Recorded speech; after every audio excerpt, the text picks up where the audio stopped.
Hi friends, అందరికీ నమస్తే. నేను మీ శ్యామ్. ఫ్రెండ్స్, ఈరోజు వీడియో వచ్చి మా ఊరిలోనే ఒక అమాయకురాలైనటువంటి పిల్లకి మనమైతే ఎంతో కొంత సహాయం చేయాలన్న ఉద్దేశంతో మనం ఇక్కడికి రావడం జరిగింది.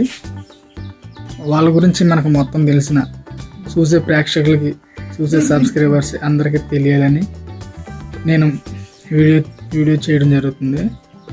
దయచేసి ఈ వీడియో సబ్స్క్రైబ్ చేసి, లైక్ చేసి, షేర్ చేస్తారని కోరుకోవడం జరుగుతుంది. Thank you. బాయ్.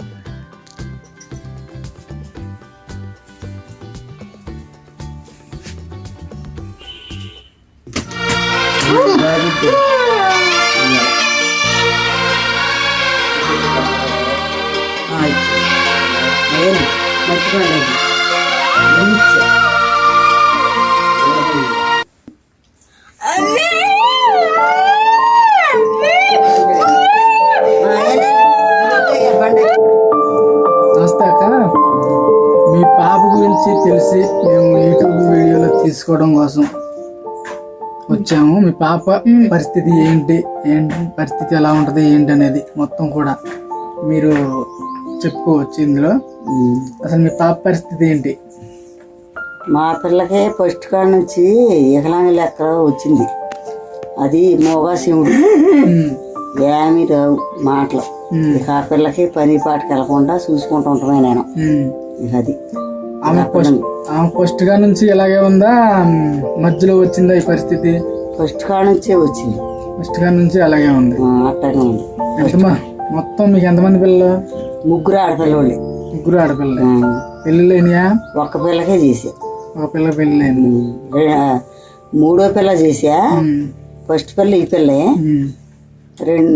మూడో పిల్ల ఉంది ఇంకా పెళ్ళికి. అది అయితే ఇంకో పిల్ల పెళ్లి చేయాలి. పిల్ల చేయాలి. మరి మీ జీవనాధారం ఎలాగా? మీ పరిస్థితి ఏంటి? మేము అట్టాగే కష్టపడుతున్నాం. అట్టాగే ఇక పిల్లని మా నాన్న ఉంటాడు. ఒక్కో రోజున ఇక అట్టాగే మా నాన్నకి అప్పచెప్పి ఒక ముద్ద అన్నం తినిపిమని ఇక అట్టే పనికి వెళ్ళిపోతున్నా. ఒక్కో రోజున ఇంటికాడే ఉన్నాక అది ఒక్కో సంవత్సరానికి రేషనల్ అవుతాయి ఆ పిల్లకి. అప్పుడు మట్టికి 2 రోజులు 3 రోజులు నేను ఇంటికాడే ఉండాలి కంపల్సరిగా. ఇక ఆ పిల్లని చూసుకుంటా.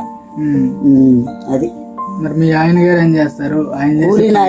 కూలీనారికి మేము వెళ్ళేది. మాకేం ఆస్తి ఏమీ లేదు. ఆయన పరిస్థితి ఏంటి? ఆయనకు పచ్చివాతం వచ్చింది ఈ మయాన. ఆయనకి విజయవాడ మందులు కూడా ఉడాము. అది మామూలుగా పెన్షన్ వస్తుంది రాపిమన్నారు, కానీ మేము మరి అది విజయవాడ మందులు ఉడితే వస్తో రాదు అని నేను రాపిలే. అది వస్తుంది అనుకుంటే రాపిస్తా. అది మా పరిస్థితి. ఇప్పుడు ఈ పాప చిన్నప్పటి నుంచి ఏమన్నా మందులు వాడారా? ఫస్ట్ గా నుంచి వదిలేసి అలాగే ఉన్నారా? మామూలుగా గుంటూరు కూడా తీసుకెళ్ళాం. తీసుకెళ్తే ఫస్ట్ లోనే మామూలుగా అది పిల్లకి సంటిపెట్టు కరం లాంటిది వచ్చిందమ్మా, నువ్వు కానలేదు, అది మైండ్ కి దెబ్బతింది. ఆ పిల్లకి ఇక ఎప్పటికీ మైండ్ రాదు అని అన్నారు ఆ పిల్లకి. ఇప్పుడు ఆ పిల్ల చేసుకోవాల్సిన పనులు మొత్తం కూడా ఎవరన్నా నేనే చేయాలి. మీరే చేసుకోవాలి? నేనే చేసుకోవాలి. ఇక ఆ పిల్ల చేసుకునే పరిస్థితి లేదు. మొత్తం నేనే చేయాలి. ఇప్పుడు మామూలుగా బయటికి వెళ్ళినా, మంచికి వెళ్ళినా, చెట్టుకి వెళ్ళినా నేనే చేయాలి. అన్నం కూడా నేనే తినిపించాలి. అసలు మీది ఇదే ఊరా? ఏ ఊరన్నా? మామూలు మాది ఒంగూరు. నన్ను ఒంగూరు ఇచ్చారు. ఒంగూరు ఇస్తే మేము మామూలుగా వచ్చేసాము ఇక్కడికి అమ్మగారింటికి. వచ్చేసి ఒక రైతుని నమ్ముకుని అట్టాగే ఇల్లు కొనుక్కుని ఉంటున్నాం. అయితే ఇక మామూలుగా ఇప్పుడు ఇక్కడే ఉండిపోయాము మా అమ్మగారి ఊళ్ళో. ప్రస్తుతానికి ఇల్లు కొనుక్కుని ఇక ముగ్గురు ఆడపిల్లలు నాకు. ఇక ఏమీ లేదు నాకు వెనక ముందు. అది ఇక ఈ పిల్ల ఆధారి అట్టే బతుకుతున్నాం. పిల్లకి పెన్షన్ అలాంటి గవర్నమెంట్ ఇస్తుంది. ఒక 6,000 ఇస్తుంది. ఇప్పుడు ఏది చంద్రబాబు నాయుడు గారు గెలిచాక అంత క్రితం 3,000 వచ్చినాయి. ఇప్పుడు ఈయన గెలిచాక 6,000 వస్తున్నాయి. అది ఇక అట్టే ఇక పిల్లల్ని చూసుకుంటూ ఉంటున్నాను నేను ఇంటికాడ. పని లేదు. ఇక్కడికి వచ్చి ఇల్లు అది కొనుక్కొని ఇక్కడైతే అట్ట ఉండటం జరుగుతుంది.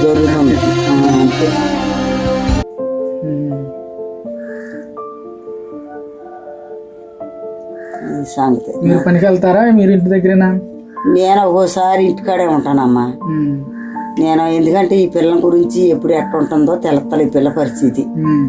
ఒక్కోసారి ఇంటికాడ ఉంటా, ఒక్కోసారి మా నాన్నోళ్ళు దగ్గరలో ఉండరు కాబట్టి కూతాడు చూస్తే ఒక్కో పూట వెళ్తా దగ్గరలో, లేకపోతే ఇంటికాడే ఆ పిల్లల గురించి. అటు ఇటు తిరిగిద్దా ఇంటి దగ్గరే ఉంటుందా పాప? ఎటు వెళ్దాం ఇది వరకు అటు తిరిగేది, ఇప్పుడు వెళ్తలా, ఎటు వెళ్తలా.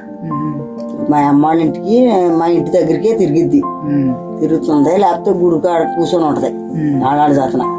అంతవరకే కప్పలకి. ఏ కొనాలన్నా ఏ చేయాలన్నా మీరే సొంతంగా తీసుకొని తెచ్చుకుంటారా? ఎవరన్నా ఇవ్వటం గట్టా ఏమైనా జరుగుతుందా? ఎవరు ఏమీ లేదమ్మా, మేమే కొనుక్కొని పెట్టుకుంటాం పిల్లలకి. మాకేవుడు ఏమి సహాయం చేయలేదు, ఏ సహాయం లేదు. ఇక చంద్రబాబు నాయుడు గారు ఇచ్చిన ఆరువేరే, మాకే సహాయం వస్తే ఆ ప్రభుత్వం ఇక అంతే. ఏ ప్రభుత్వం వస్తే ఇక ఆ ప్రభుత్వం ఆ ఫంక్షన్ మట్టికి మీకు అందుతుంది. అంతుంది ఫంక్షన్ మట్టికే మాకు. ఇక ఏమీ లేదు, సహాయం లేదు. కనీసం బియ్యం మంచి చెడ్డ ఏమీ లేదు మాకు. అంతవరకు ఆ పిల్లకి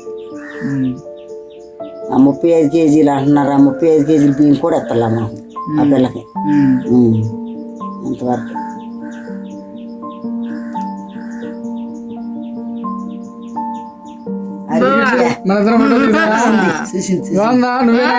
అందులో చూడు, నువ్వేనా అందులో ఉందా? చూసొద్దే అదిగో అదిగో నువ్వేనా? ఫోటో అంటే ఇష్టమే దానికి. నువ్వేనా అందులో ఉంది? అదేనంట, చూడమ్మా. మీ భూములు కానీ ఆస్తులు కానీ ఏమన్నా ఉన్నాయి అక్కడ? మాకేమీ లేవమ్మా, మాకు ఆస్తులు లేవు, అంతస్తులు లేవు. ఏదన్నా ఇది శానంతో అలాగే ఏదన్నా లైన్ చేయండి, అంతవరకు. మాకేమీ లేవు. ఇల్లే లేదు మాకు, ఇల్లు లేదు. ఇల్లు మునిగిపోతుంది, సంవత్సరం ఇల్లు మునిగిపోతుంది. పిల్లవాళ్ళు పెట్టుకుని అట్టే బతుకుతున్నాం, 3 ఆడపిల్లలు పెట్టుకుని. మా ఛానల్ ద్వారా మరి మీరు ఏం కోరుకుంటున్నారు? ప్రేక్షకులకి ఏం చెప్పదలుచుకున్నారు చెప్పండి. పిల్లకి ఏదన్నా సహాయం చేయాలనుకుంటే చేయండి. మాకేదన్నా నా యజమాని చూస్తే అట్లా ఉంటాడు, ఏదన్నా పచ్చివాతం వచ్చింది, ఏదన్నా మీ ఛానల్ ద్వారాగా లైన్ చేయాలనుకుంటే మామూలుగా లైన్ చేయండి. ఏదన్నా ఇల్లు అన్నా కట్టుకుంటా ఖర్చు. అది అంతవరకు మాకేమీ లేదు. వెనక ముందు చూసే వాళ్ళని మీరు అది అర్జించేది అది అంతవరకు.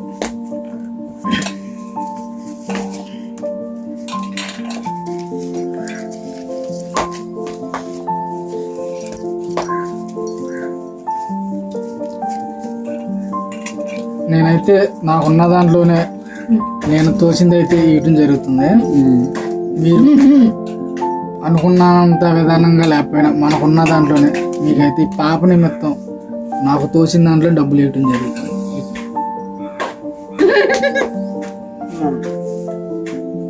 సర్లేదమ్మా. హాయ్ ఫ్రెండ్స్, ఈ వీడియో నచ్చి మీ అందరికీ లైక్ చేసి సబ్స్క్రైబ్ చేయండి.